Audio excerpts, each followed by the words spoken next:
Now we can start. There he is, Mr. Fancy. Right on time. That's why he rolls in. I know. He's like, I'm cool. Ready? I'm cool. Ready? Okay. Good to see you. Always like that. Yes. He's always like Right that. here. He's very cool.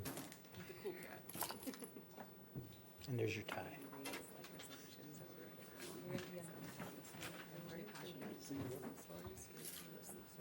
Okay.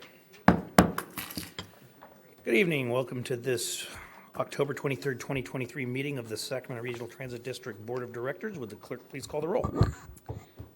Director Budge. Here. Director Daniels. Here. Director Hume. Director Jennings. Here. Director Kozlowski. Here. Director Laloe. Director Maple. Here. Director Cerna. Here. Director Singh Allen. Here. Director Valenzuela. Here. And Chair Kennedy. Here. With that, we have a quorum at 9 votes, and this meeting of the Sacramento Regional Transit District will be cablecast on Metro Cable 14, the local government affairs channel on Comcast Consolidated Communications and AT&T Uverse cable systems. This meeting is closed caption in the webcast at metro14live.saccounty.gov. Today's meeting replays Thursday, October 26th at noon and Saturday, October 28th at 2 p.m. on Channel 14. This meeting can also be viewed at youtube.com/Metro Cable 14. This is a hybrid meeting, meaning members of the public can participate in the meeting either in person or virtually. The meeting is being live streamed, and the slide on the screen shows the information on how to join the webinar via Zoom. You can also call into the meeting at 253-215-8782, and the webinar access code is 837-9338-8162. Members of the audience wishing to address the board should fill out a speaker card located at the rear of the room and provide it to myself or Adam. Once the item has been called, additional speaker cards will not be accepted. Individuals will have 3 minutes to address the board. The timer will chime when you have 30 seconds remaining, and then again when your time is up. If you're participating by phone, please push *9 to indicate a desire to comment. If you're joining us through Zoom, please push the raise hand button. Be sure to unmute yourself when it is your turn to speak and voluntarily state your name for the record. Thank you, and let the record show that Directors Hume and Laloe are present. And would you please rise and join me in the Pledge of Allegiance? I pledge allegiance to the flag of the United States of America and to the republic for which it stands, one nation, under God, indivisible, with liberty and justice for all. Thank you. That gets us to our consent calendar, where we have items 2.1 through 2.7. Are there any members of the board that have any questions on any item on the agenda, on the consent calendar, or would like to have something removed? Is there any member of the public that would like to address the board at this time on an item that's in the consent calendar? Move approval. Okay, we have a motion and a second. Who was the second? Mr. Cerna? And was it Singh Allen? No, Director Budge, I believe. Director Budge? Yeah. Okay. Okay. All right, all those, we don't have anyone telephonic or anything like that, right? There are no comments board, online. And no, and we're all here, so, okay. With that then, all those in favor, say aye. Aye. Opposed? Abstain? Next item, please. The next item is number 6, public addresses the board on matters not on the agenda. Okay, I do have one card from a member of the public at this time, Kay Harris, I believe. Please.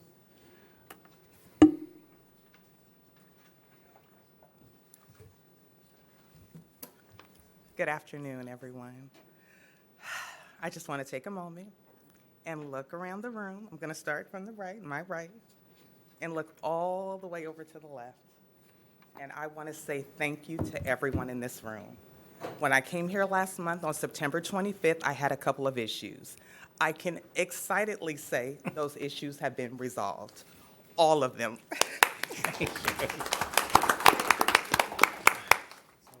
Lisa Hines is amazing.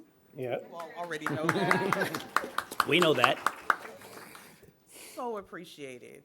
I came in here, for those of you who weren't here, with issues regarding the Dos Rios Street bus stop, number 33. The bus stop is painted red, the curb is painted red. The bus stop has been removed from the inside of the construction area, And there's no parking sign.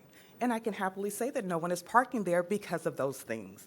Huge, huge, huge, huge. And that's because I came here asking for your assistance. And not only did you do it, you did so in an expeditious manner. I didn't have to come to the next meeting and say, you guys, what's going on? Why wasn't it done? No, it was done. Since then, I can say that I've had coffee with Katie. Yes. It wasn't personally, but she had an event and I attended. It's just been great. And again, I want to say thank you to everyone in here. I would absolutely have to ask that we continue the conversation. Phil, I haven't forgotten about you, and I'm looking for coffee with you as well. Okay, okay. I would love to continue the conversation. Again, the rumors out there are that the Dos Rios light rail station will not come to fruition. I have to ask that we not let that happen. It's needed for the community. It's needed for the area. It's needed for us to continue and grow. I'm originally from the Bay Area, so I grew up with BART and AC Transit, two of the most amazing modes of transportation that you can have. You don't have to rely on a vehicle, and I want the same thing for the community, that we can absolutely use the public transportation as an alternative means because it's safe, it's reliable, and it's dependable. Those are the same, but you know what I mean. So I said all that to say, again, I would love to continue the conversation with you. I did have an ask that I could be a part of the conversation about the light rail station. I don't know if that's too much to ask, but I figure it wouldn't hurt to ask. That's absolutely not too much to ask. Okay. There's an emergency meeting this Wednesday. Any and all of you are invited. I would be more than happy to send you the link so you can be a part of that conversation. Because right now we're being asked to think of alternative means of transportation if the light rail station doesn't happen. That's something that we shouldn't even have to consider this early in the conversation with so much money at stake and so many people dependent upon that coming to fruition. I heard everything that you said. That grant was granted because of the partnership with RT. I ask that we not lose that. It's so needed. Again, I know I need to wrap it up. So I want to say thank you. Again, part of the Oh, conversation. you can go over moving forward. time all day Oh, long. well, if you're saying all this. well. Thank you. And I don't want to forget about our amazing bus drivers on the route number 33. I cannot say thank you enough to them as well. They did an amazing job. They made those calls, they stayed in contact, and I can tell you I have a nice little list, like, oh my goodness, if you can get that done, can you go look down there? So I said all that to say, again, thank you, everyone. I appreciate it. Thank you, Ms. Harris. Yes. You're always welcome, and we will definitely consider the conversation. You're a valued part of our RT family now. I appreciate that. Thank you. Yeah. Well, what time? 9:30? Is there a Zoom option? No, okay. You can watch it, you just can't call in, yeah. Oh, okay, well, I'll see what I can do, move some things around. Thank you. Thank you so much. Is there any other member of the public that would like to address the board at this time? And it would have to be of a positive nature. Mr. Chair, Yes, sir. can I just use one couple seconds to address this Dos Rios project? Because tonight sounds like a Dos Rios night. So last month, when you were here, and we shared some update to the board about the Dos Rios project status. The project itself is a $24 million project. Award was $17.5 million. SACRT, made up about like $5 million, use SACRT's own money. So that is about 24. Then the total project, because of 3 years delay, because of the soil contamination delay about a year, we put a soil contamination issue, will cost us about $3 to $5 million additional. Then the 3 years, the timing, the cost of living is about, we applied for 25% of the cost increase. So total cost is about $37 million. Then SACRT further contribute a lot of $3 million So the cost is about between $24 million funding available and $34 million total cost. It's a $10 million gap. Then I asked the board, last board meeting, conditioning of board approval, RT would further contribute $5 more million to this project. So that leaves a gap of $5 million.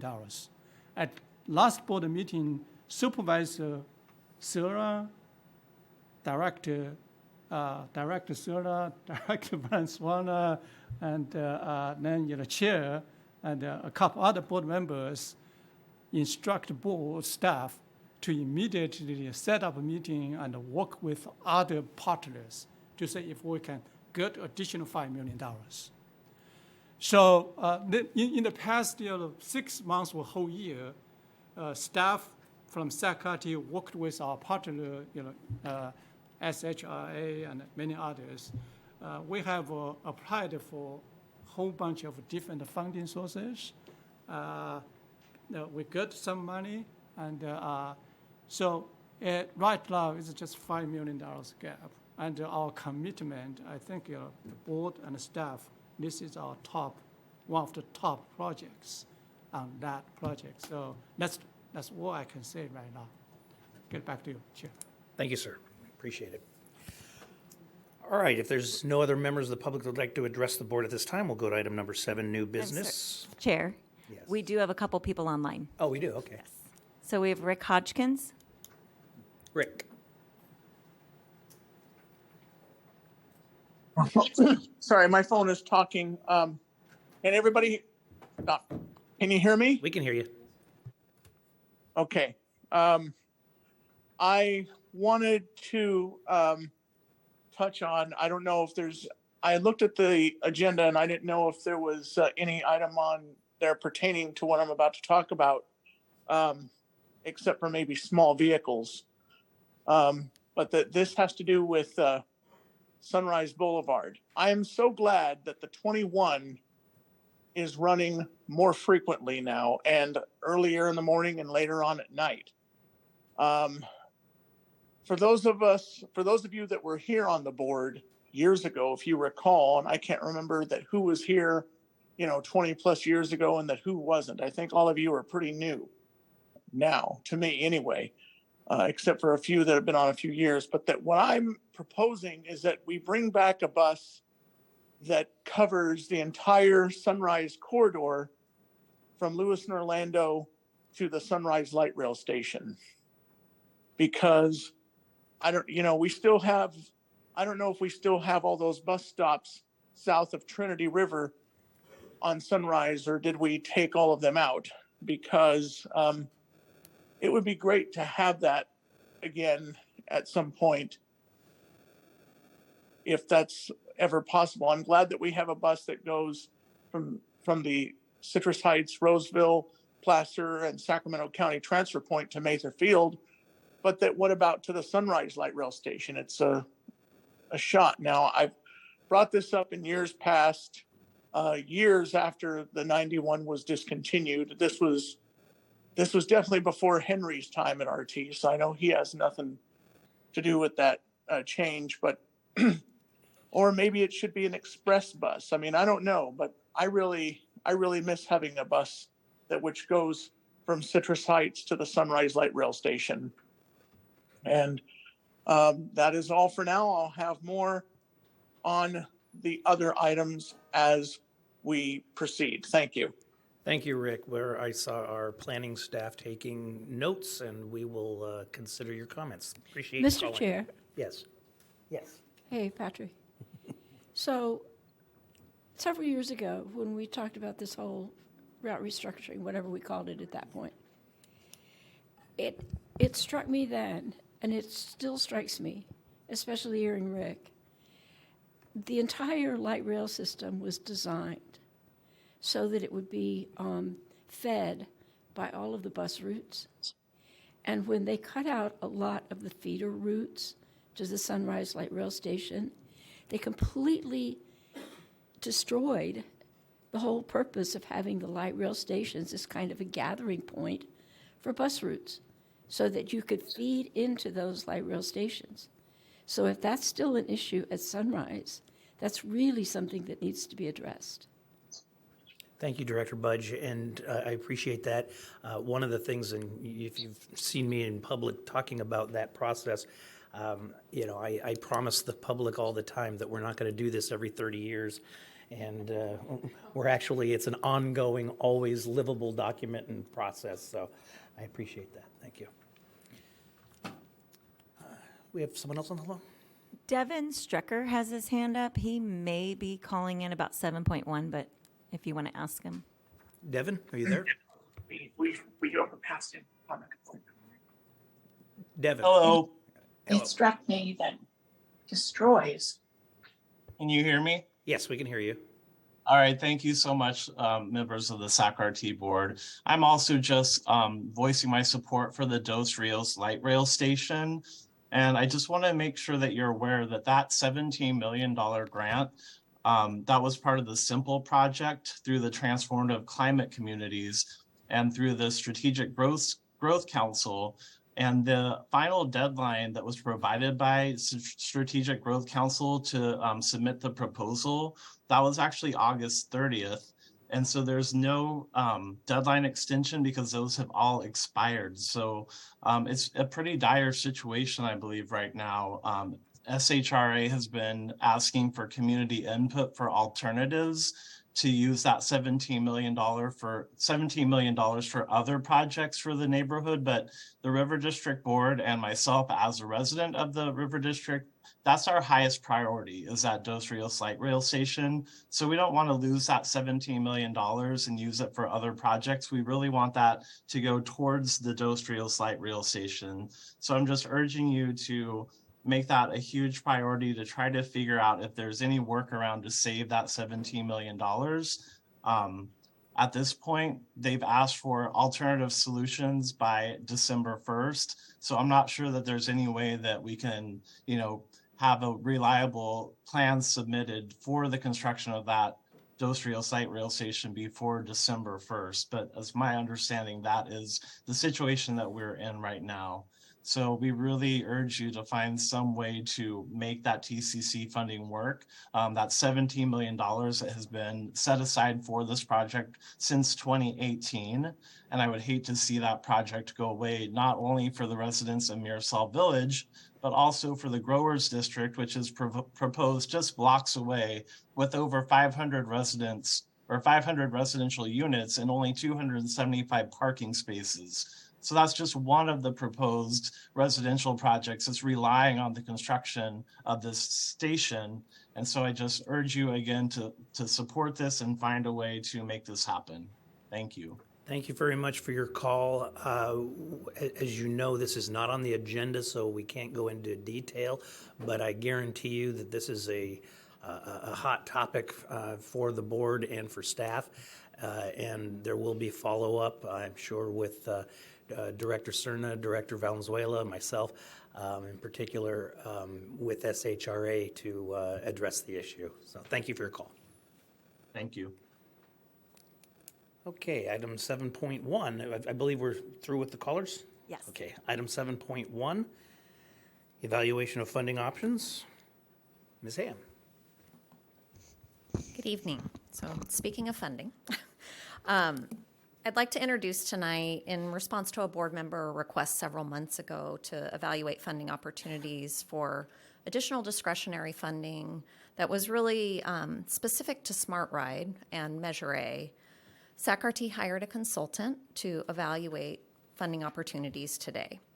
Our report that's attached to the staff report tonight does more broadly examine funding opportunities to fund new and enhanced services that will help the region meet its greenhouse gas and VMT reduction goals.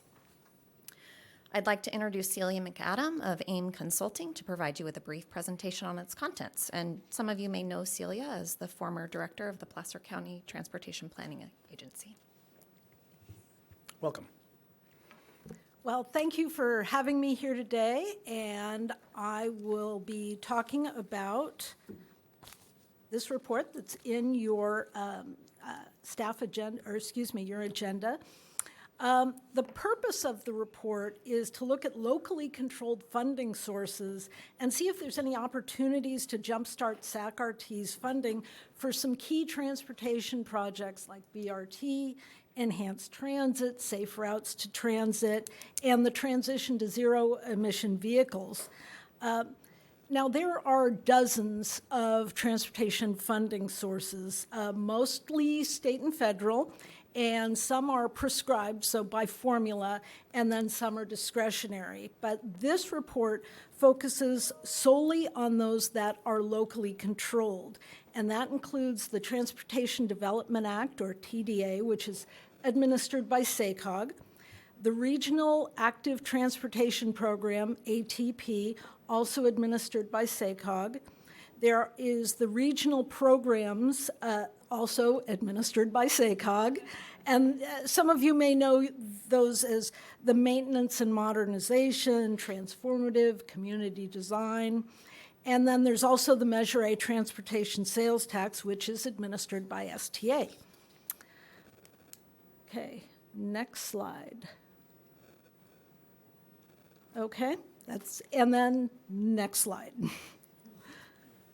A little bit of background here. The underpinning of pretty much all transportation programs is SACOG's Metropolitan Transportation Plan, or MTP, which is a long-term planning document that lays out how transportation systems are going to work with land use plans of the region's jurisdictions, and then assess the resulting air quality impacts of all that. And I'm sure most of you are pretty familiar with the MTP if you've been on your elected boards for very long.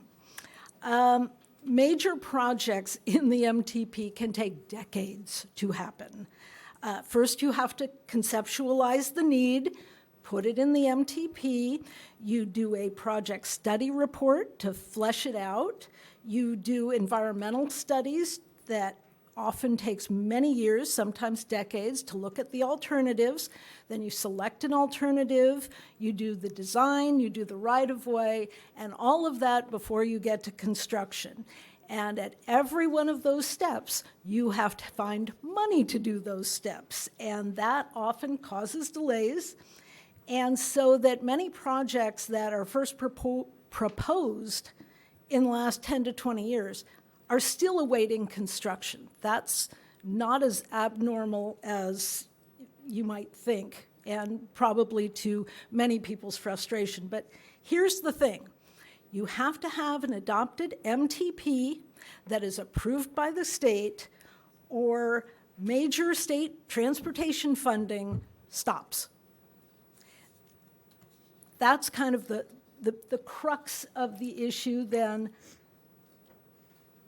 Oh, we've already gone on to the second one. Okay, so the rules of the game have changed a lot over the last 20 years. And essentially, there's been a series of legislation starting with, if you recall, AB 32 back in 2003, going all the way through to the latest federal infrastructure bill, the Infrastructure and Investment Jobs Act that was just last year. In various ways, all of these ratchet down the allowable impacts of transportation projects on air quality and congestion, which is essentially greenhouse gases, or GHG, and vehicle miles of travel, which is VMT. So just to kind of summarize, road and highway projects generally have negative impacts on GHG and VMT. Alternative transportation projects such as BRT, transit, bike and ped programs generally have positive impacts to GHG and VMT. So the report goes into a lot of detail about that, but let me give you a couple of highlights of that legislation that's happened over the last 20 years. SB 375, which was back in 2008, requires the program of projects in the MTP to conform to the air quality targets that are set forth by the California Air Resources Board, or CARB.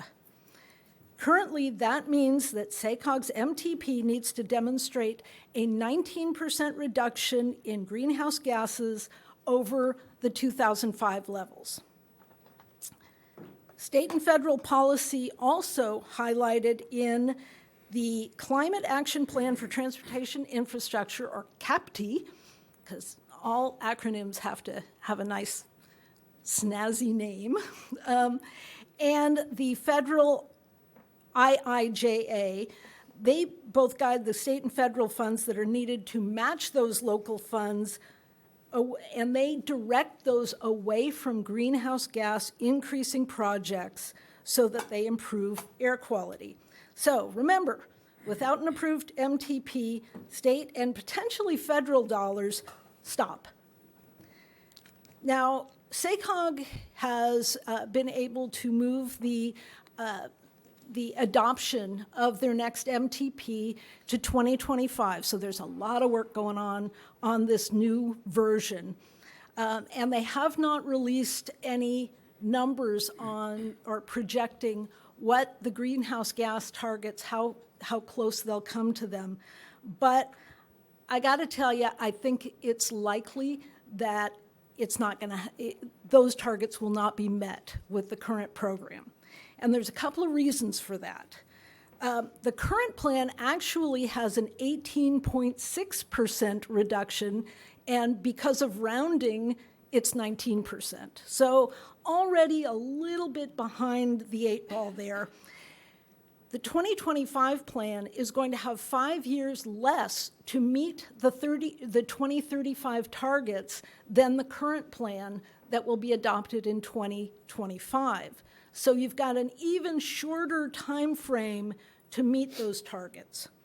And there's also lower growth forecasts that are coming from the state that make it harder to do the kind of compact growth that is called for in the MTP assumptions to make transit and other alternative transportation more likely. So,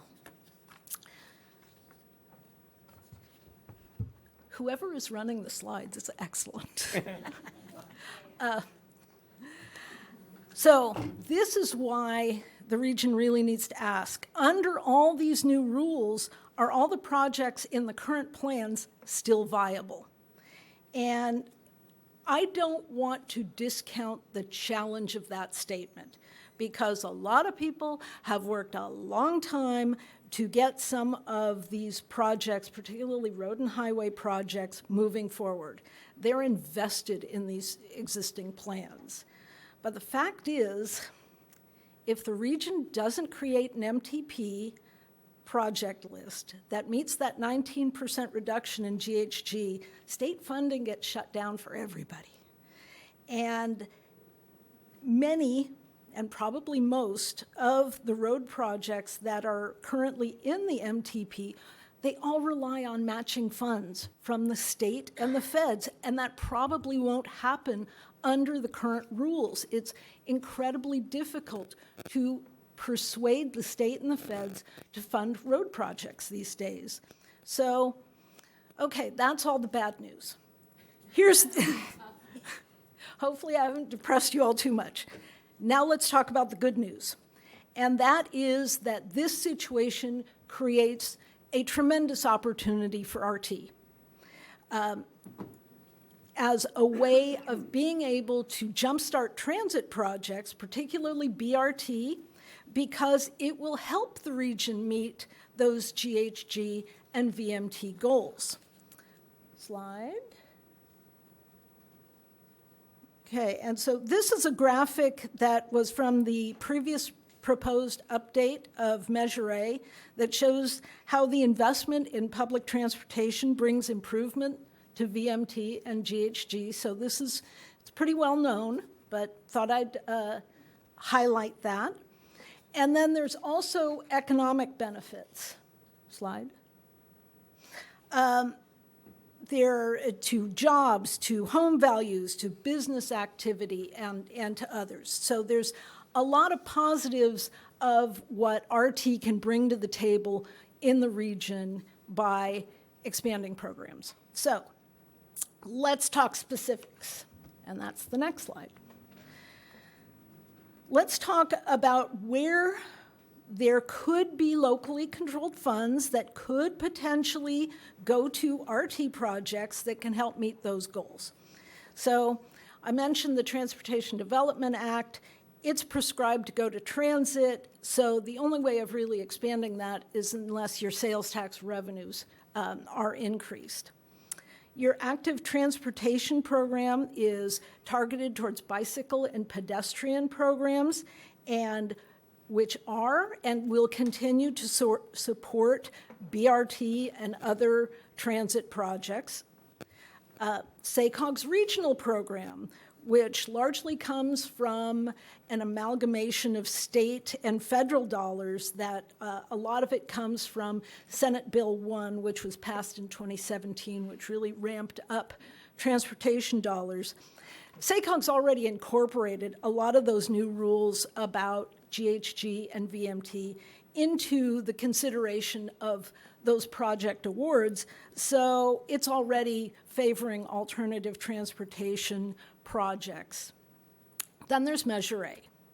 The project list in Measure A was actually established in 2004 before any of this stuff started happening. There was no GHG rules or VMT rules 20 years ago. And the assumptions of the matching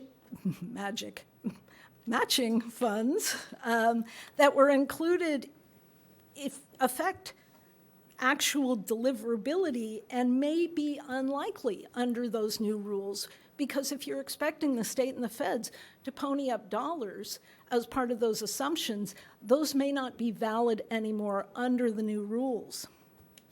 The updated projections that STA has put together show both a shortfall in the impact fee program, but also modest increases in the sales tax projections. But overall, there's less money in the program than it was envisioned when it passed back in 2004. So with all of that, can the project list, particularly the road and highway projects, still be delivered?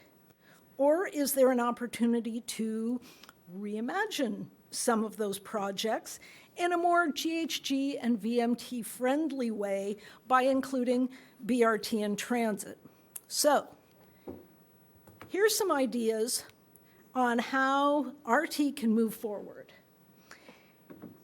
First, hard conversations are going to happen. The transportation players, led by SACOG, they're the ones who have to adopt an MTP that meets these requirements. But also STA, the jurisdictions, the project sponsors, Caltrans, and of course RT, need to start a dialogue and take a realistic assessment of whether all of these projects are still realistic and feasible. And, you know, I can't say it enough. The new GHG and VMT considerations mean that not everything is going to be able to go forward because you won't get the matching funds. So I will say that the MTP tends to grandfather projects, which is, you know, a good thing, because if you're a jurisdiction, if you're a project sponsor, you want to have a consistency that you're going to be able to keep moving forward. So once you're in there, you stay in there. That makes this whole thing more difficult. So this reassessment could mean funds that are reallocated to other projects, like those that RT can provide, like BRT and light rail and transit. So these are tough conversations, but they're going to be necessary if this region wants to move forward, both literally and figuratively. So past that, there's some other opportunities. One is for transit to provide a greater mitigation for Measure A projects that might otherwise have negative impacts to GHG and VMT. That would increase the overall cost of those projects, but it could be part of the consideration of feasibility. So adding more transit options to what might otherwise be a road project might make it pan out, might attract the matching funds, might allow it to go forward.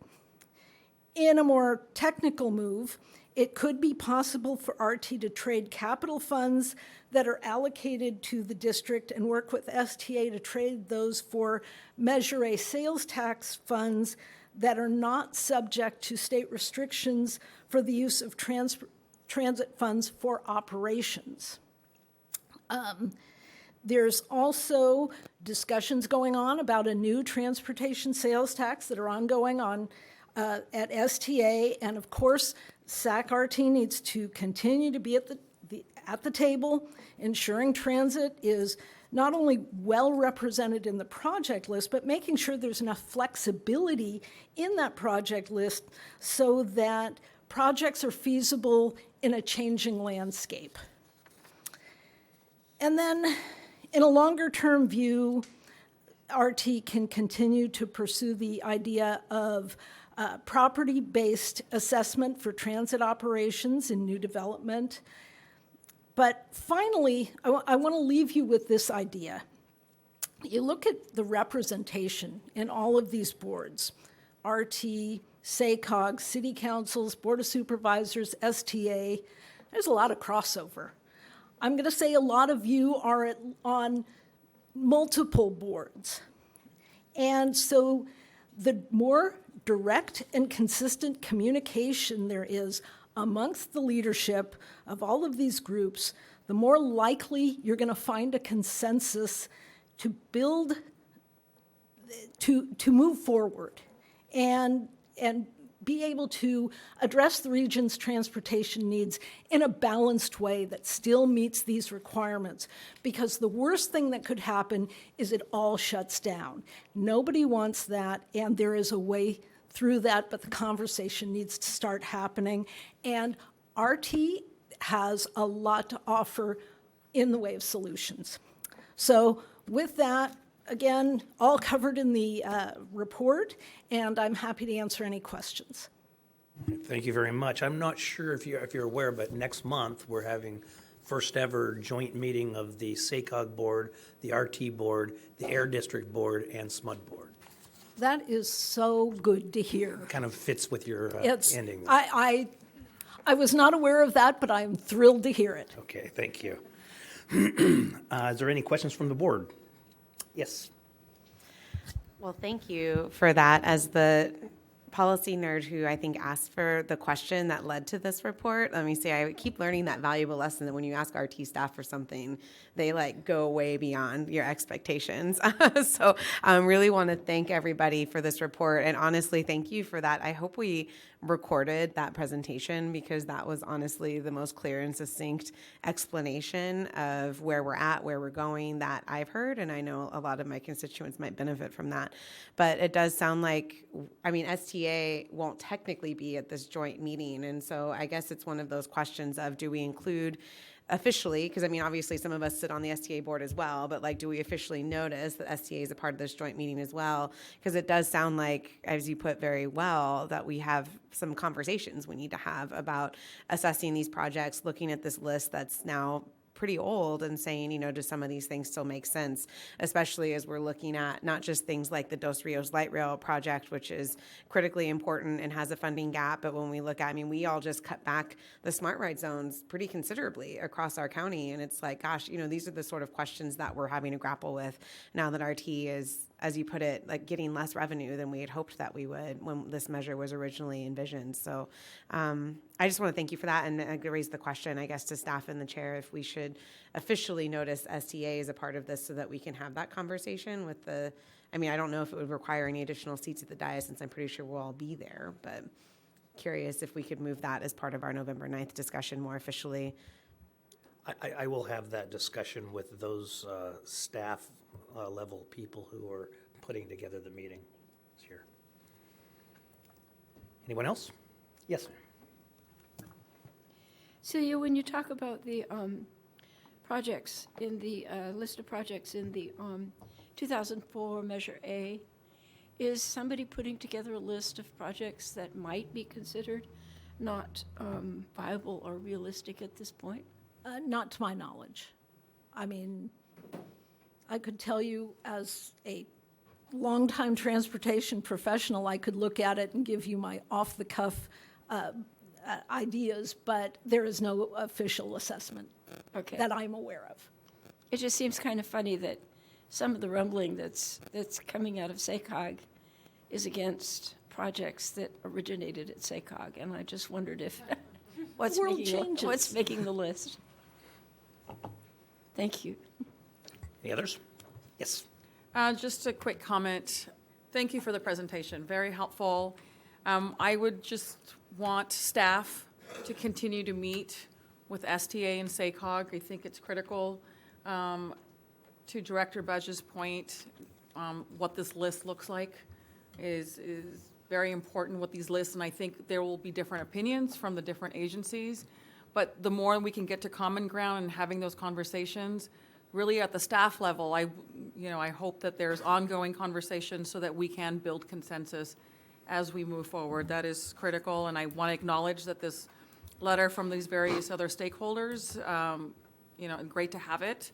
That we're having ongoing dialogue with various stakeholders, that is important, but I definitely don't want to leave out STA and SACOG. I think amongst all of us, we're on all of them.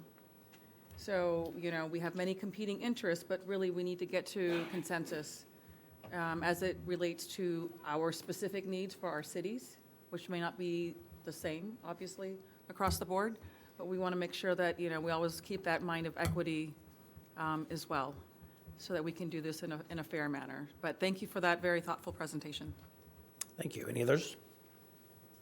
All right, are there any members of the public who would like to address the board on this? I do have one card from Kevin Busey. Welcome. Thank you. Kevin Busey, Executive Director, Sacramento Transportation Authority. I want to thank Celia. Had a good time working with her. A couple things I want to just point out real quick. The report doesn't discuss SB 125. SB 125 is going to provide about $160 million in new capital and operating funds for transit, and that's a huge infusion of dollars for SAC-RT they need to really consider. That's one item. The second item is I think that Celia makes a good point about there are opportunities to pair transit with some of the roadway projects and get a more competitive project and get more funding. Stockton Boulevard BRT was one of those projects that was identified. The challenge with that is that's a good approach to get capital dollars, but you need the operating dollars. And so the real best source for the operating dollars is going to be a new measure in my mind. So you can get it built, but you won't be able to operate it until you get a new measure. That's really important. So, but yeah, I can love to work with the SAC-RT staff on some of these concepts and see what could come out of it. So thanks very much. Thank you, Kevin. Any questions of Kevin while he's there? No? Okay.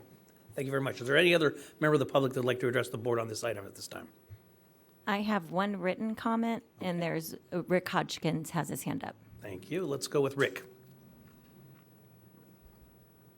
Rick, you're on. Hello, can you hear me? We can hear you. Okay. All right. I want to reiterate something, Chair Kennedy, Supervisor Kennedy, that you mentioned either last meeting or the prior meeting to that, and that is this. The taxpayers had said, and I quote, that they will not give RT or or SACOG, whichever, a penny unless we take a firm hand with homelessness. And that unfortunately, contrary to what folks both on the board and off of this board may believe, we can't just merely build ourselves out of homelessness, meaning build more housing and units. Sadly, that the ultimatum is we're going to have to repeal the restriction, the statewide restriction on rent control, which is the Costa-Hawkins Rental Housing Act. If it's not this board's job to opine on that, so be it. But that I would stress that this is one thing that we need to take back to our respected city councils and county supervisors meetings and have them, talk about this. Again, we cannot simply build our way, despite the fact that Gavin Care Court is going to start up about a year from now in all the remaining counties. And there's, more supportive housing being done, that we simply cannot build our way out of the homelessness and housing crisis and housing shortage. We are going to have to repeal the Costa-Hawkins Rental Housing Act of 1995, which, by the way, bans inclusionary housing. It doesn't discourage it, it outright bans it. That's a form of redlining. Second, that when it comes to money for Smart Ride, they're knowing that money is going to run out, that there was talk about contracting with Lyft or Uber. So once again, that we cannot just build our way out of this homeless and housing crisis and housing shortage and call it good. We're going to have to repeal rent control. And if it's not this board's job to opine, so be it. Let's take it back to the city council and county supervisors, have them write to the legislature about that. Thank you. Thank you, Rick. Would you like to read the written? Yes, this is the letter that's actually been provided for you. So, dear Chair Kennedy and SAC-RT Board, Sacramento is the capital city of the fourth largest economy in the world and a rich, vibrant, And diverse community? sorry, I was muting. I couldn't do two things at once. And diverse community. Sacramento's growing economic engine and history of regional collaboration and cooperation help us pursue a better quality of life. We applaud the content included in the Evaluation of Funding Opportunities memo to support transit, infrastructure, and address climate change. It has been 20 years since the first Measure A passed, and the regulatory, legislative, and political landscapes today are vastly different from what they were in 2004. The report delivered to you today makes it very clear that we must take a different approach, especially as the fastest growing region in the state. Our transportation focus must address climate change, accelerate our zero-emission transition while addressing social justice and equity concerns. The Stockton Boulevard corridor is a prime example of regional collaboration to deliver a project that addresses climate change through infill and high-quality public transportation, along with critical infrastructure and safety needs in the congested corridor. We need local governments, the business community, and environmental organizations all pulling in the same direction in order to create jobs, improve our transportation network, and secure billions of dollars in state and federal grants. We hope this report will be shared with the Sacramento Transportation Authority and the Sacramento Area Council of Governments for their consideration, and we are open for continued dialogue regarding our region's transportation network. In the absence of new local funding, this report gives us a path forward to leveraging much-needed funding our region is currently missing out on while addressing our ambitious climate mandates. We offer this letter to demonstrate our region's spirit of collaboration and cooperation, and we stand ready to discuss these important and timely concepts with you. The signers of this letter are ready to work together to rethink this issue and find new ways to pay for improving infrastructure, protecting the environment, creating jobs, and growing the local economy. And sincerely, Barry Broom, President and CEO, Greater Sacramento Economic Council. Pat Fong Kushida, President and Tabitha, I think we got that. Okay. I don't think we need to read every signer of the letter. Okay. Any other questions, comments? No, that takes us. I have one quick one, Yes, sir. Chair. It would be interesting, and I'm not asking for this, but it would be interesting to have an honest evaluation of what the cost of meeting the CARB targets is in dollars per metric ton of carbon reduction, because as you stated in your report, which I think was on target, there's probably better bang for your buck by doing public transportation, but that assumes that people will get on it. And there's probably some realizations of the changes in our electric infrastructure that aren't being considered, the changes to fleets that aren't being considered, and just generally having a metric that would let us evaluate the highest and best use of the dollars that are available, rather than assuming that changing the project mix in the MTP was the magic bullet. Thank you. Thank you. It sounds like a SACOG discussion. Certainly. Okay. Any others? Nope. Thank you very much. That takes us to item 7.2, presentation on ongoing projects and initiatives. Good evening, Chair Kennedy, Vice Chair Jennings, members of the board. So we are back today. I'm Shelley Valentin, Deputy GM for SAC-RT. Over the last 3 months, we have provided you with updates on ongoing projects and initiatives, as well as some feedback and new initiatives that we are taking on as a result of your feedback. So today we have one final topic to discuss, and then we're going to take a quick break, maybe come back to you with some more updates on that project we're working on actively about student ridership. And the next month, we will have our recognition program for our community advocates. We have 4 we are recognizing, but unfortunately, 3 of them can't make it tonight. We want them to be here for that. And then today, we will have the bus efficiency and use of smaller cutaways as our only topic. And then we will be covering any customer feedback and questions from the board afterwards. So with that, I will hand it over to Laura, and then Carmen will also be taking on this item. Thank you. Thank you. Thank you. Ms. Ham. Oh, no. Actually, I'm going first. Good evening. Next slide, please. Okay, tonight we would like to share the results of the staff analysis developed in response to an inquiry about using smaller vehicles on fixed route transit services that are traditionally operated with standard 40-foot buses to potentially save money on routes with lower ridership.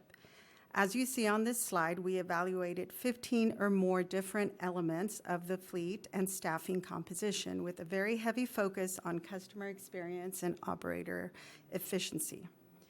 With ridership having decreased significantly from the pandemic, this is an important question to ask. However, the results might surprise you. Next slide, please. Here's a quick visual of our very diverse fleet. We have approximately 630 total vehicles in our fleet today. It is comprised of 200 small vehicles, 250 large vehicles, and 180 non-revenue support vehicles. The small bus fleet is used primarily for paratransit, microtransit, and some contracted service or transitional fleet related to recent annexations. Our larger city buses are primarily used for our fixed route services. Next slide, please. Okay, small cutaways versus city buses. The first vehicle I'd like to discuss is what is commonly called a cutaway. Because of its design, these smaller vehicles are regularly used in the industry in neighborhood shuttles, paratransit, and microtransit services. Passengers climb stairs to this high-floor vehicle, and passengers with mobility aids use a lift to board the vehicle. Over to the right, you'll see the full-size buses. The second vehicle, this is a city bus. These buses are low floor with no stairs needed to board. Passengers with mobility aids use a ramp to board the vehicle. As with most city bus systems, SAC-RT shares buses and operators across routes. The majority of operator schedules are interlined for efficiency and cost savings. In other words, our buses move from one route to another throughout the day in a single operator shift to most effectively cover all work assignments. We use specialty software and technical staff to optimize our route assignments. If a full-size bus is needed on one route, it cannot be shared with another route that uses a small bus and vice versa. This means that if we wanted to use a small bus on a route with lower ridership, we would likely have to restructure our work. Maybe even add an additional operator if the interlined routes required different bus types. Historically, this is why it is most efficient to have a uniform and therefore more versatile fleet. As you may have noticed, one of the biggest differences from the two vehicles is that the cutaway has a lift and the bus has a ramp. This greatly impacts on-time performance. On average, a cutaway has a longer boarding time compared to a full-size bus. Also, a standard bus with low floor, a rear door, has wider aisles, which also helps in minimize wheelchair delays and maintaining schedule reliability. For this reason, our future goal is to replace these cutaways with more modern, low-floor vehicles with ramp to make boarding easier and faster for passengers. Regarding passenger comfort, cutaways have a bumpier ride with more interior noise compared to the smoother ride, the in-floor, quiet ramp of a 40-foot transit bus. We expect future replacement vehicles to also include a better design for rider quality. And finally, fare collection. Fare collection was another consideration. Cutaways lack the space for an electronic fare box, which means that they lack the ability to make change for customers and unable to collect data and fare types, etc. And so now I'll hand it over to Laura, and she'll continue with the list of considerations and the next steps. Thank you, Carmen. So as Carmen has illustrated with a number of specifics about efficiency and passenger comfort, our current small bus fleet is not ideally suited for use on fixed route due to that vehicle configuration. The most compelling case for using cutaways on fixed route appears to be that lower capital cost. However, the cost of operation of the small bus fleet is actually higher in a couple of key areas. Our cost per mile for fuel is currently lower for the large bus fleet, primarily due to the price of CNG, or clean natural gas. The cost per mile for the large bus fleet is 98 cents versus $1.25 per mile for cutaways. Due to economies of scale, the cost per hour is also lower for the large bus fleet. Therefore, we see that we would not realize the cost savings that might be expected by replacing large buses with smaller buses on certain routes at this point in time. We do look closely at trip level ridership as well. It's important to note that some routes do have lower ridership during certain times of the day, but if we have a peak trip, even one trip with high ridership, such as a trip that's collecting students from school, that would require a full-size bus on that route. So that's something we want to look at closely, is that trip level ridership before we consider switching to a smaller bus.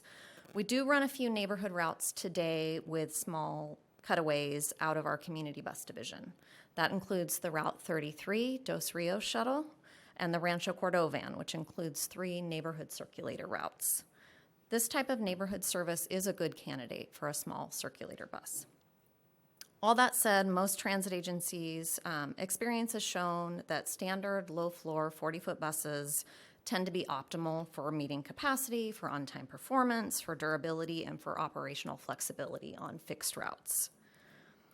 Another important issue to consider is our mandated transition to zero-emission vehicles. It's clear that our fleet composition is going to be changing and that more vehicles will be available on the market. We know that there will be low-floor and zero-emission vehicles that might be more readily available in the future. Okay, so here's a quick summary of the factors that were considered. The vast majority are currently favoring the 40-foot bus for operation. So you may be thinking, what does that mean as far as next steps? Where do we go now? So, okay, we're on the last slide. So we're scheduled to start another comprehensive operational analysis, as was discussed a little bit earlier, of all of our services. That will be next year. That will be similar to our SAC-RT Forward effort. We're in the process of designating funding to complete that effort right now. It will also address medium-term and long-term needs for our network. It's going to essentially combine a COA or a route optimization with a short-range transit plan and a long-range plan. Within that COA, we'll look at efficiency and ridership of all routes, including fixed route, microtransit, and other neighborhood services. Fixed routes that do not have heavy loads for any trips may not meet our service standards for mass transit, and we might need to consider alternatives. Maybe they need to be served with microtransit or a different type of service, and we need to be fiscally responsible in the delivery of our service. That said, our most recent ridership data shows that our bus ridership has attained over 90% of pre-pandemic levels. And as I said before, we expect with the call for more zero-emission public transit vehicles that the market for various types of vehicles will only expand in coming years. The picture on the screen is actually an autonomous vehicle, which is currently not usable on our road network for various reasons, but this gives you an idea of what a small, low-floor bus might look like. As we evaluate our bus network, we're going to be looking for any opportunities to use more neighborhood-friendly small vehicles and evaluating the optimal service delivery in lower ridership generating areas. So that concludes our presentation. We'd be glad to take any questions. Questions? Board? Yes, Mr. Hume. Thank you, Chair. Just a quick question. On the table where it was comparing the two types of vehicles, it's a different table than what was included in the slide deck posted online, because there's two check marks that I saw. Yes, I added a row just today. I added the capital cost. Okay. That wasn't on there. So the capital cost is lower, obviously, for a cutaway, but the operating cost is slightly higher. And then explain to me how on-time performance and passenger comfort, you determined that the 40-foot bus is superior than a smaller bus. Yeah, so a couple of items that Carmen mentioned in her portion of the presentation, that included the loading time primarily for the lift versus the ramp. Okay. So if we're deploying that lift out in service regularly, that cycle time could be up to 8 minutes to get a passenger using a mobility aid on board and secured and moving on, versus the ramp that was about 3 minutes. So as we potentially move to vehicles like the little blue one that was shown, that might equalize some of those discrepancies. Yeah, and similar issue on passenger comfort. That lift, when it comes inside the vehicle, it's a bit loud as you're moving down the road. It creates more interior noise. The low floor bus is just a smoother ride and more comfortable for our passengers. Okay, thank you. Mr. Kozlowski. I'm gonna save it for later. Okay. One thing that wasn't highlighted, or maybe I missed it, is also just the fixed cost of, a lot of our costs is labor.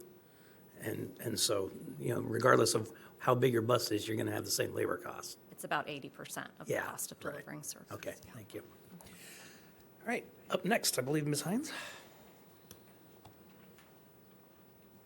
Chair Kennedy, members of the board, I'm Lisa Hines, the Vice President of Security, Safety, and Customer Satisfaction here at SACRT. Just a couple of quick updates from last board meeting. To capture what happened at 2211 6th Avenue, Mr. Blank reported some issues with homelessness near his sound wall, and he has a renter in that house, and some homeless people had moved close by. So anyhow, we sent our social worker out. We resolved the issue, cleaned up the trash, posted signs, so that was a quick response. The next was a complaint about trash on light rail trains, so I did a little investigation and determined, of course, our trains are serviced over the evening hours, but also between the hours of 8 a.m. and 2 p.m. We have additional cleaning services that different folks jump on the trains and clean them. So I wanted to know how severe this problem was, so I looked at the customer service complaints, and we had 2 complaints about train uncleanliness in August, 2 in September, and 5 in October. So I feel that we could just monitor this at this time, and our practices are working appropriately. Per Director Cerna's request, our planning team had an initial meeting with Metro Air Park regarding the possibility of providing some transportation services to the group. The coordinator TDM will provide us more information on shift times and other needs, and so it's a work in progress. We'll report back on that as it evolves. And last but not least, the moving of the hours for future board meetings that Director Daniels had requested. Staff has identified a time through Tabitha's survey that might work for board members, and we will discuss the specifics with at the next board meeting. That's it for me. Questions? All right, thank you. Appreciate it. All right, that's our second informational item, which takes us to item number 8, which is a brief general manager's report. Chair Kennedy, Okay, I do have one written public comment for 7.2. Oh, okay, go ahead. Okay. So this is from Glenn Mandelkern. I'm intrigued by SACRT being financially prudent by switching some fixed routes from full-size to small buses. It's exciting to cut costs without cutting service. Nevertheless, I'm concerned about potential confusion and loss of ridership given episodes from a route no longer with us, Route 95. When SACRT decides to put small buses on routes served by large, it is imperative to inform riders. If they don't see large buses anymore, they may think routes were discontinued. I cite instances when 95 was alive. I've had conversations with some who frequent Citrus Heights stops served by 1, 21, 23, and 95. Route 95 used small vehicles like number 1605 of Smart Ride. Riders expected a large bus for 95 like 1, 21, and 23.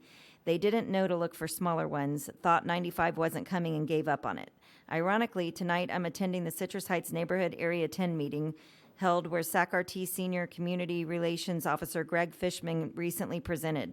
Our community center used to be served by Route 95. I keep hoping you'll restore 95. Making transfers for common destinations across Citrus Heights can be tricky, whereas 95 was efficient and effective. Repeated interactions lead me to believe one causes of 95's low usage was riders not looking for small vehicles. So please let users know in advance when, where, how, and why these physical changes will take place. Yes, use text and photos explaining and showing what to look for. These can appear in your publications from online to newsletters and future community relation officer presentations. Great. Thank you very much, Glenn. We will, I'm sure your comments will be taken into consideration by staff as we move forward. Anyone else? That's it? Okay. Mr. Lee. Okay, you want to brief, so I will be brief. Okay. Earlier, I have guests at home. yeah, Laura said, we had 90% of bus ridership recovery, which is truly wonderful. However, October may be better because this month, Discovery Park hosted two of the largest music festivals in the country, Aftershock and the Golden Sky Music Festival. So we experienced 51% increase in ridership over the event last year, carried for the Aftershock, carried over 10,000 more trips on our shuttle service and thousands more on the light rail side. And for the Golden Sky Country Music Concert, we had about 20% increase in ridership over last year. So October's number will be even better. By the way, I didn't see you backstage at Rancid, so. You can see how many people there. Okay, next slide. Just want everybody to know, the University 65th bus stops we temporarily relocate to the Power Inn because of the aging, very bad, concrete pad. However, Power Inn, station, it's just like one station, away. We have done lots of promotion communication on this. And certainly we apologize for the inconvenience. But the safety for riders and the employees are the number one. Yeah. And then next slide. Okay. We're very good on the reason we were able to maintain almost 100% of the service in the COVID time, while other peer agencies only maintain 80% or 70% because we did a lot of in-person hiring events. We interview, we put the computers there for people to apply on the spot because applying for the job is a daunting job, and we interviewed them and we gave them on the spot offering, conditional offering, and we had two events. We had a record number of attendees. For the first one is 144, and the second one is 100.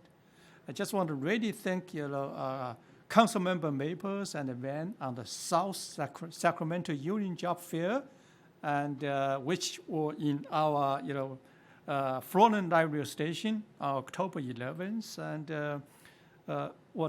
that's the.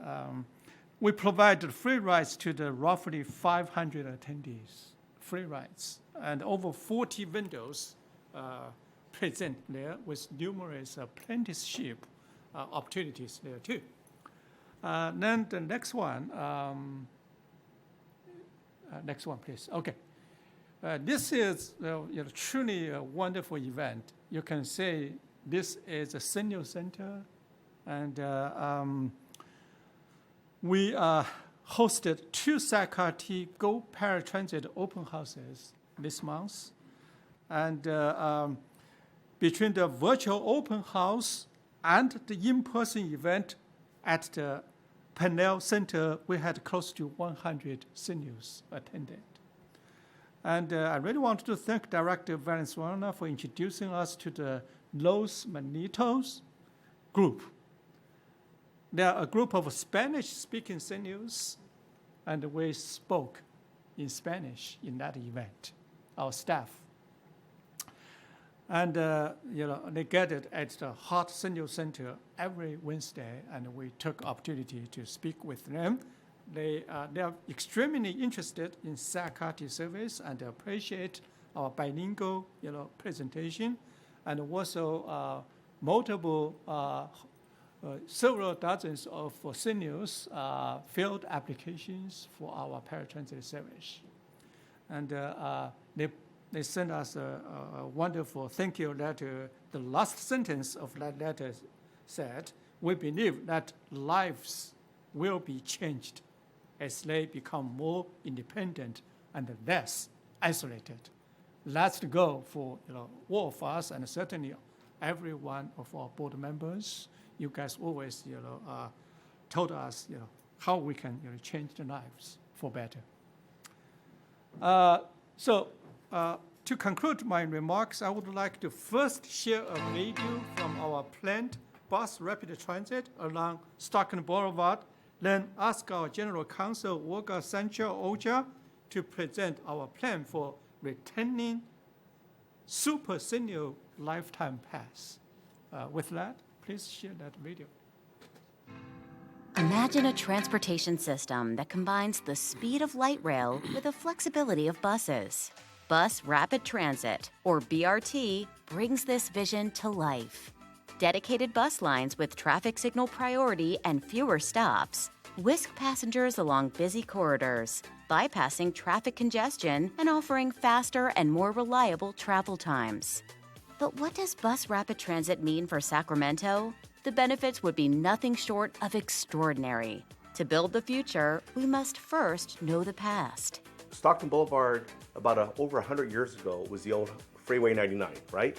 So once that was in 61, they built a new freeway. But unfortunately, traffic is still up and down Stockton Boulevard. Folks think it's still the old Highway 99. So I think that if we have our Stockton Boulevard street plan in place, the SAC RT Rapid Transit, I think it's going to be a game changer. This aging corridor is prime for reinvestment and at a major tipping point with the Aggie Square development on the horizon. Plus, over 1,000 housing units that are currently planned for the corridor, helping to breathe new life back into the area. In 2019, SAC-RT completed a high-capacity bus service study, laying the groundwork for our visionary bus rapid transit system network on some of Sacramento's busiest corridors. The Stockton Boulevard corridor is at the forefront of the bus rapid transit efforts. Currently served by SAC-RT's Bus Route 51, it's the highest ridership route in the bus system. Bus Rapid Transit, known as BRT, is the transit solution our region needs. Picture specially branded BRT buses running in their own travel lane, communicating with smart traffic signals and traveling faster than automobile traffic. BRT would contribute to a cleaner environment by reducing single occupancy vehicle emissions to create a healthier, greener Sacramento. SAC-RT is planning a network of golden standard BRT routes that would seamlessly integrate with our current system. These new routes can extend our service reach and capacity along major corridors. This innovative service will not only increase ridership, but also combat climate change, address social justice and equity while accelerating much-needed housing. With a strong partnership between the City and County of Sacramento, along with a recent $5 million award from SACOG, SacRT is making incredible strides. The City of Sacramento is even pledging to create a dedicated 4.5-mile bus lane as part of the project, ensuring that this transformative initiative is a success, because unimpeded transit will travel faster than people in cars. So this is a big area for the City of Sacramento. So it's an area where we want to focus investment in more housing, as we can see behind us. We want to support the economic vitality of the corridor. It's struggled for a long time. We want to uplift that. We want to avoid displacement for the folks that live here as it revitalizes. And it's an important transportation corridor. We have so many important institutions. We have UC Davis up to the north. We have Kaiser down to the south. And we have a lot of neighborhood and regional commercial around here. And then all the folks that live around here, we want to serve them. Once completed, the BRT lanes would operate on Stockton Boulevard between Alhambra Boulevard and Florin Road. BRT offers significant benefits to all residents in terms of travel time, cost savings, access enhancement, congestion, greenhouse gas emission reliefs, including safety and health benefits. And the proven solution is here, and it's called Bus Rapid Transit. Well, I'm proud to represent Stockton Boulevard. It's a community that's rich in history and culture and diversity, and BRT will help uplift that even more so.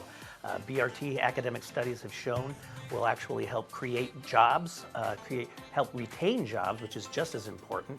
And I really see this as a down payment in the future of South Sacramento and the Stockton Boulevard corridor. Sacramento is That on was the one brink take, of by a the way. transformation that will redefine how we move, live, and thrive. Together, we're paving the way to a brighter, faster, and more connected future.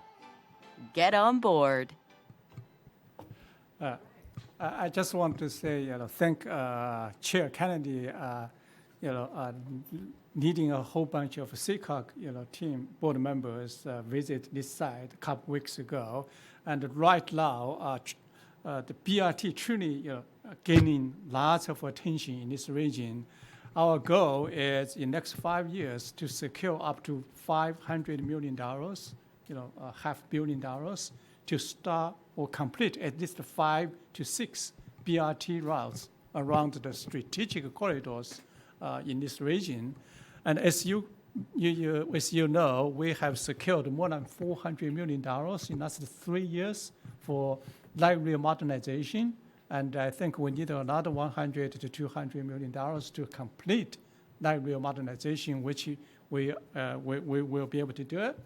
And talking about that, November 8th, we're going to have a big press conference in Iron Point Station for the Folsom, double tracking press conference. 2 congressional members already confirmed. One from Republican, Kevin Kiley, and one from Republican side, Democratic side, Congresswoman Doris Matsui, both confirmed to speak, and 3 state legislators, 1 senator, 2 assembly members will attend to. So I would, request or encourage all of our board members will be there too. I think we already sent an invitation to you guys already. That being said, can I pass to Olga? Yep.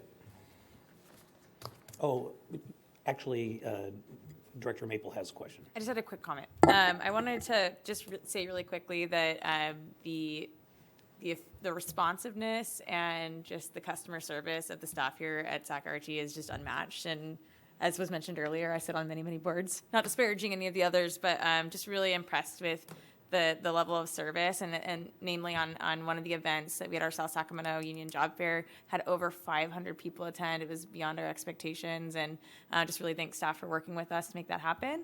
And then also, the SMART Forum that took place in my district at the Colonial Theater was wonderful, and I think it really helped the community see the vision. So thanks for your partnership always with the community and different groups. Thank you. Thank you. Olga. Oh. Chair, is this Oh, the time to, sorry, I wish we had those buttons that we had on the other dais so we could signal to you. Thank you for the update. I just wanted to briefly on Los Manitos, because I do want to thank Chris and the entire team for walking into the Heart Center with me and saying, hey, let's meet with these folks. And what's important is that it wasn't just that they speak Spanish, it's that a lot of folks who don't speak English as their first language don't read at the level in their language that they need to understand the application for paratransit. And so really helping them figure that out was really important. And they want to be a pilot, and they've said that to me many times, for all the communities in Sacramento who don't speak English.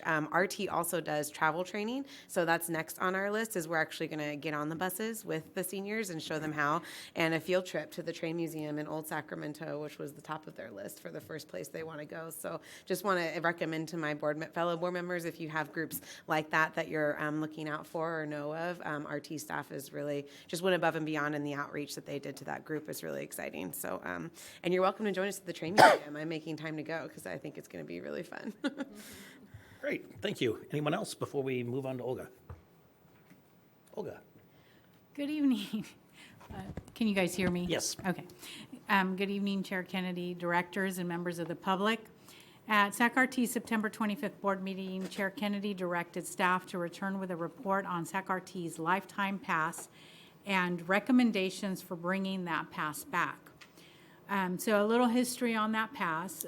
The lifetime pass was available to individuals 75 years of age or older and provided the holder of the pass unlimited access to SAC-RT's fixed route system at no cost to the holder for the remainder of their life. On June 22nd of 2009, the Board of Directors eliminated the lifetime pass for future applicants. Individuals who had the lifetime pass at that time were allowed to retain the pass and continue to use it for the remainder of their life. However, no new cards would be issued after the board's action. The pass was eliminated as part of the FY 2010 budget process when SAC-RT was attempting to fill a $9 million budget shortfall. At the time the pass was eliminated, approximately 700,000 passenger trips on fixed route were from passengers 75 years of age or older. By 2016, that number had dropped to approximately 100,000 rides from those 75 years or older. In 2017, while considering reintroducing the pass on a limited basis, the legal department reviewed Cal Public Utility Code Section 99155B and its impact on the cost of the lifetime pass. Pursuant to that section of the Public Utilities Code, any discount provided to seniors must also be provided to individuals with a qualifying disability, making the return of the lifetime pass cost prohibitive. In researching the issue, reviewing senior discount programs among our peers across California, and discussing the issue with our peers throughout Northern California, staff has determined that the only way to return the lifetime pass without triggering the obligation to provide the same free pass to individuals with qualifying disabilities is to pursue a legislative solution. We identify two options that we could pursue.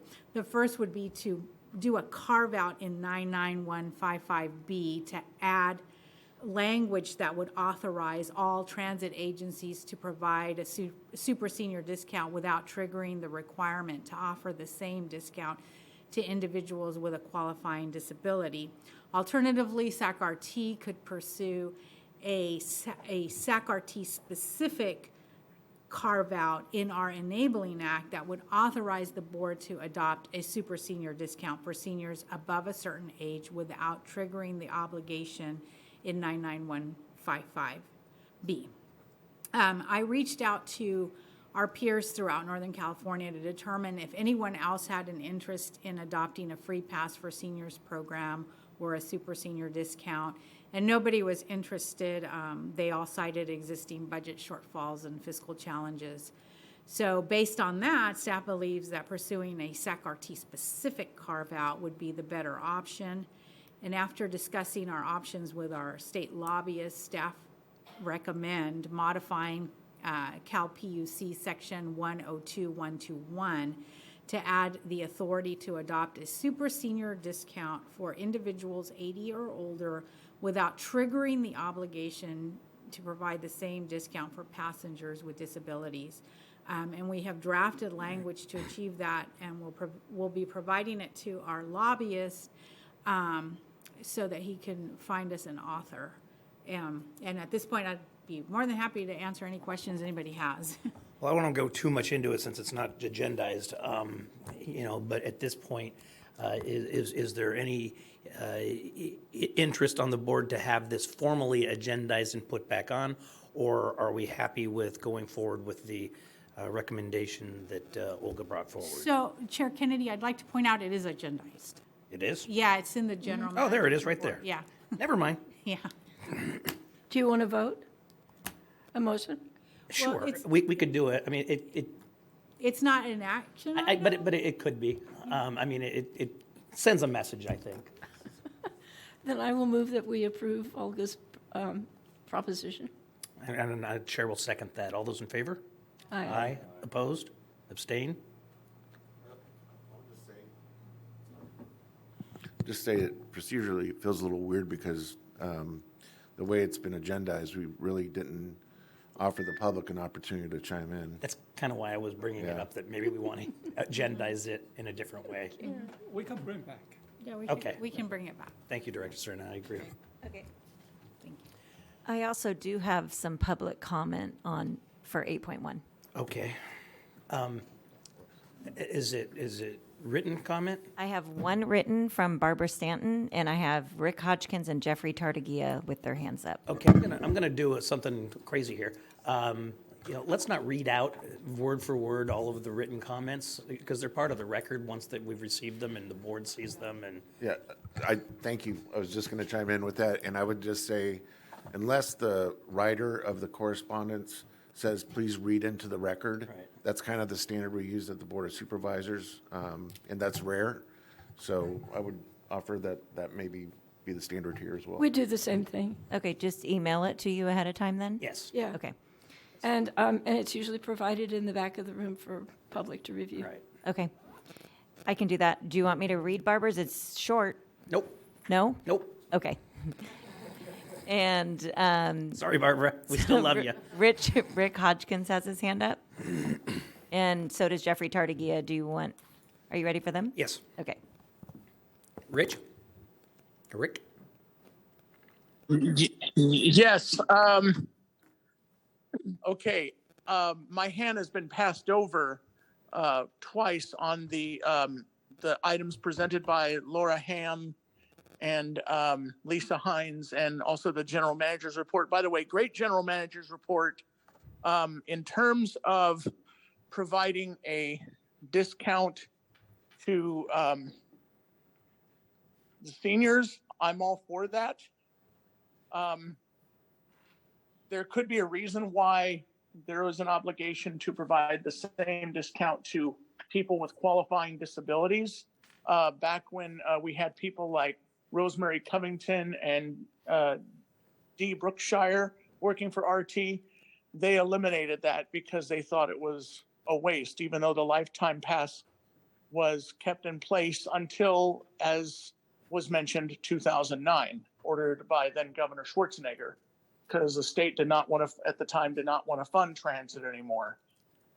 As far as the improvement of buses and vehicles and facilities go, I cannot stress enough that we need to have, I'm glad that we're starting to have public service announcements in the facilities for security reasons, but to let those without any smartphones who are blind know when the next train is coming and where it's headed and when, so that they know how to, so that they can be ready and get on board.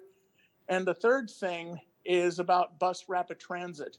This goes back to the comment I made back on public comment items otherwise not on the agenda. Councilmember Budge, Director Budge, thank you for further validating what I said about buses feeding into light rail stations. If we're going to have small ride, I'm curious about whether or not the bus routes that would use smaller cutaway buses, do those buses feed into light rail stations or do they not? If they don't, then there's no need to, I don't have anything to complain or gripe about there. But that when it comes to buses which do feed into light rail station, regardless of what they are, let's have it run as often as light rail, and that's where BRT would help on the old 91 line. Thank you. Thank you. Is Jeffrey Tardigia on the phone? Jeffrey Tardigia?